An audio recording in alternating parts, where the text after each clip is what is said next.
Hello everyone and welcome to another Mate Nason video. In this video, I'm going to kick off my series looking at all the different games that I like to play at all the different player counts. Too often we see that games claim they can be played from 1 to 10 players, but we all know normally the game doesn't work at that big a variety. In today's video, I'm going to be looking at party games. And I'm defining party games as those games that can be played with 7 or more people. Some other notes about party games. I think we can all agree that most party games are not designed to be the center of attention for that night's gathering. Maybe you're coming back from a night out, or you're having friends over, or you're at some other social gathering, and you pick a party game in order to try to encourage interaction between all the people you're around. So it's important that a party game can play lots of players, can be easily taught and easily understood, as well as shouldn't take too long to play. The game should also have an interesting hook that leads to replayability. A lot of times players in these social gatherings won't want to learn 2, 3, 4 new games in a night. They want to play the same game over and over. So the game has to offer that exciting replayability. And of course, the game needs to not take too long, because again, it's not the main focus of the game. As I said, party games, in my opinion, at least for this list, are focused on 7 or more players. Some honorable mentions are going to be games like Captain Sonar. Captain Sonar is a great game at 8 players. However, it's not going to be showing up on this list because, in my opinion, it's not really a party game. Captain Sonar would be the focus of the night. You need 8 dedicated players focused on learning the rules and dedicating the whole night to playing that game.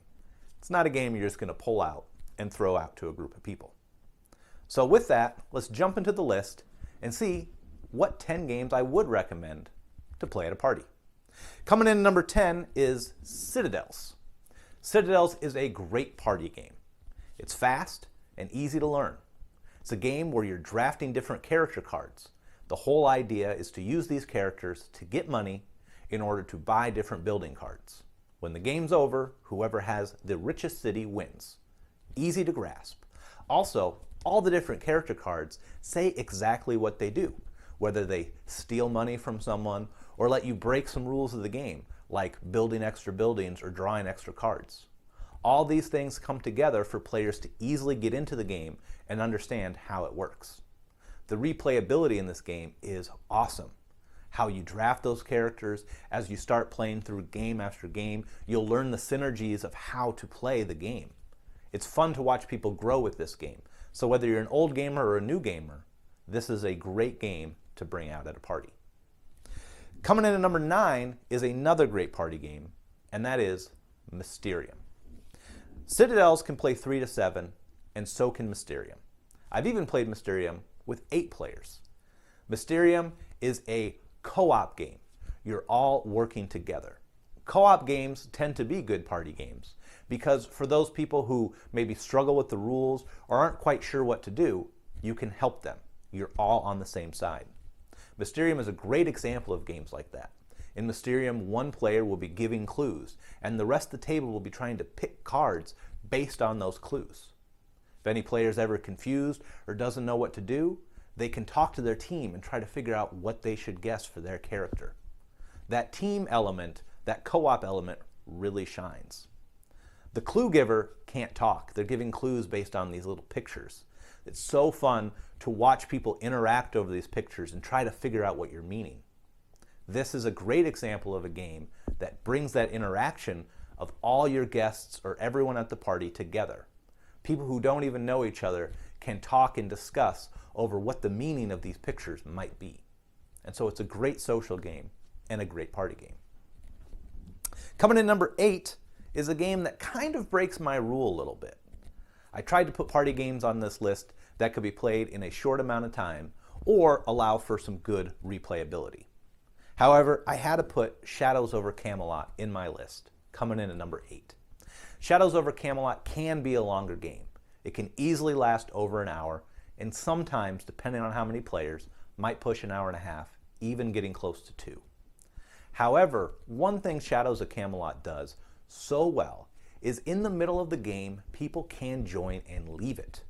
Very few games allow that. So if someone is playing the game and they want to take a break, or if someone shows up to the party late and wants to jump in, Shadows of Camelot can adapt to that.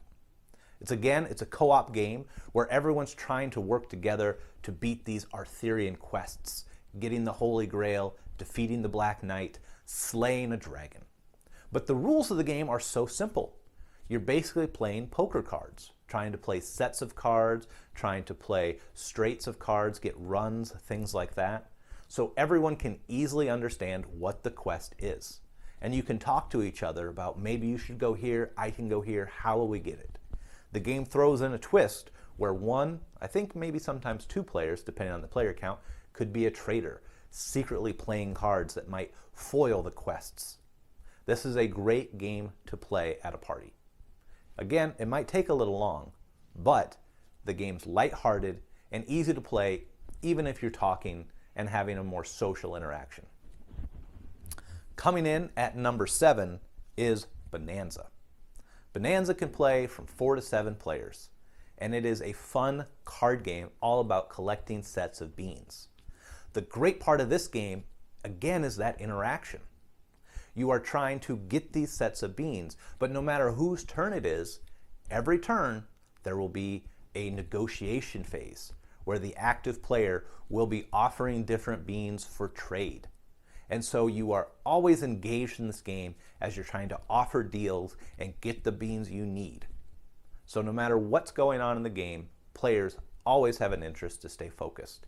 And the bidding and the bribery and the trading can get very exciting. It's a simple game to play as well.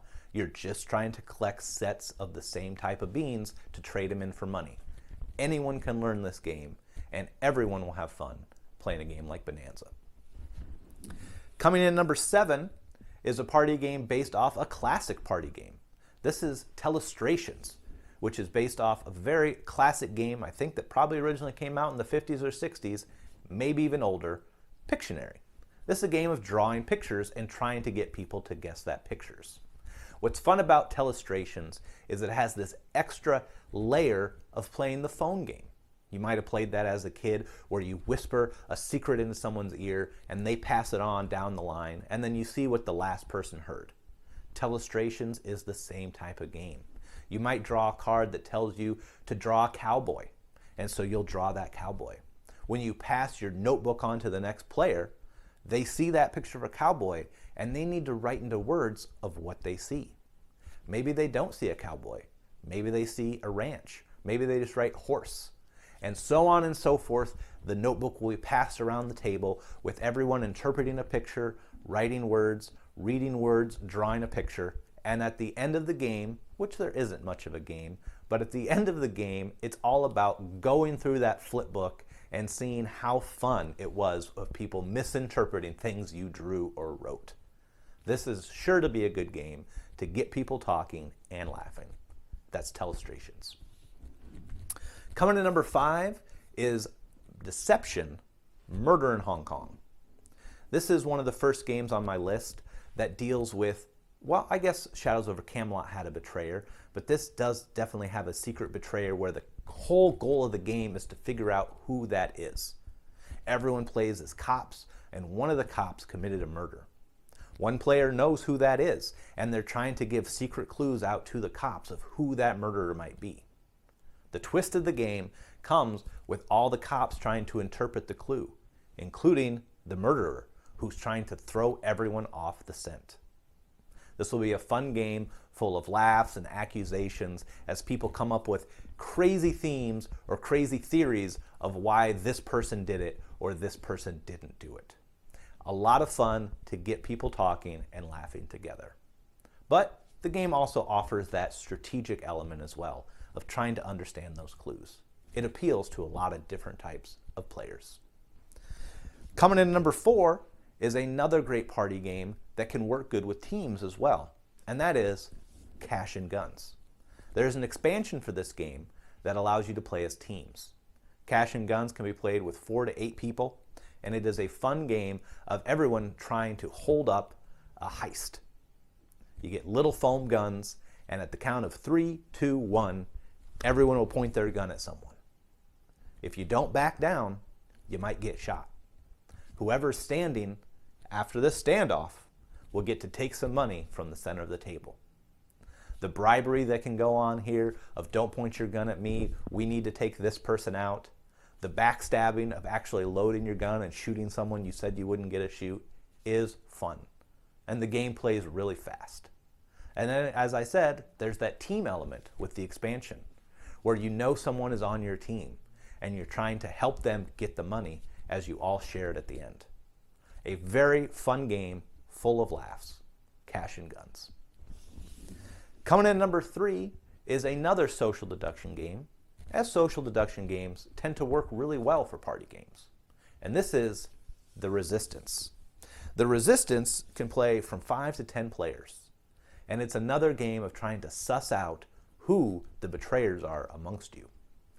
Every round, someone will be the captain and will try to pick a couple people to go on a mission. All a mission is playing a pass card or a fail card. The cards will get shuffled up and flipped over. If you all passed, great job. You succeeded at that mission. However, if the captain either accidentally or intentionally picked a player on that team who is the betrayer, they'll slide in that fail card, failing a mission. The good guys are trying to get so many missions done, and the bad guys are trying to get so many missions failed. The game explodes into accusations as soon as a fail card flips over, and you know one of those 2 or 3 people must be the betrayer, but who? And so it is a deduction game of trying to figure out who's on your team and who's not, as everybody takes turns going on these missions. The game plays fast, and your group will want to play it over and over and over again as they try to relive that excitement and figure out who the bad guys are. Coming in number 2 is another game that can be played with many, many people. In fact, this is one of the few games I'm aware of that can play up to 12 or more. And that is Saboteur, especially with the expansion, Saboteur 2. Put these two together and you will have an amazing experience. Saboteur is a game that plays fast. Everybody's turn is just laying down a card, trying to build these tunnels as your gnomes digging for gold. Of course, the good gnomes are on teams. You've got a red team and I think a green team, maybe a blue team, and you are trying to get to the gold for your team. The team, of course, might throw down doors to stop the other colored gnomes from getting to the different caverns with gold, while the other colored doors might be blowing up different caverns and doing things to block the other team. And mixed in these 2 races for gold are some saboteurs, who they win if the game ends and nobody gets the gold. And so you'll be thinking, is that person on the other team or are they a saboteur? What are they trying to do? As the game goes round and round and round with everyone quickly playing cards to tunnel through the table to get to that gold. Very fun game and works well even at 10 to 12 players, which is a rarity in a lot of games. Check it out, Saboteur. And of course that brings us to my number 1 party game, the highest recommended party game that I could give you, and that is, probably no surprise, Codenames. Codenames is the quintessential party game. It is a game that also can play 10, 12, 20 people if you really wanted to.